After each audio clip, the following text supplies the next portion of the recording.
কথা বলবেন। আমরা ওসি সাহেবের কাছে দাবি করেছি, এই সবাই চুপ করা হয়। আমরা প্রশাসনের কাছে দাবি করেছি যে 24 ঘন্টার মধ্যে তদন্ত করে এই আগুনটা নিভাইতে হলো।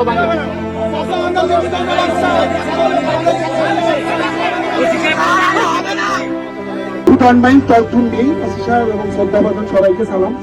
আগামী সোমবার আমি আপনাদেরকে সময় দিয়ে যাচ্ছি।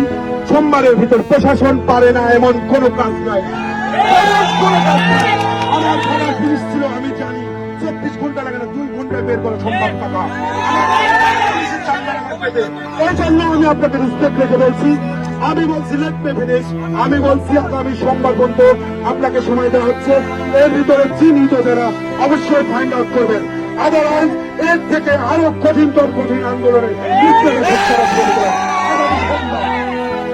আরো পুষ্ট করার জন্য খোকসা, কারণ একটু পিছনের দিকে যায়, গত মাসে খোকসার প্রেক্ষাপটে হয়নি এমন কোনো কাজ নাই।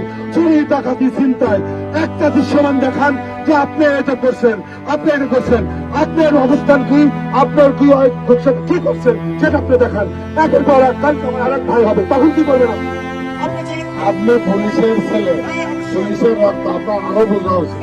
পুলিশ কি করে আপনি নিজে বললেন যে আমার পেটে পুলিশের কাজ, তাই বুঝে বুঝেন না পুলিশ করে থাকে। বুঝলে আমরা সেই চেষ্টা করতেছি। আমি এসপি স্যারের সাথে কথা বলছি এবং প্রয়োজনে আমরা সহ 2-4 জন লোক নেতৃবৃন্দ স্যারের সাথে দেখা করুক।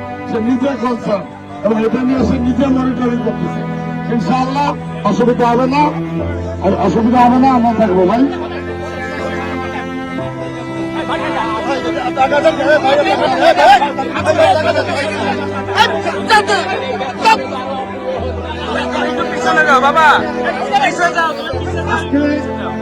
যেহেতু ওসি সাহেব যেহেতু একটা অ্যাসুরেন্স দিয়েছে, তো সেজন্য হচ্ছে আমরা আজকের এই বিক্ষোভ সমাবেশটা আমরা শেষ করি এখানেই।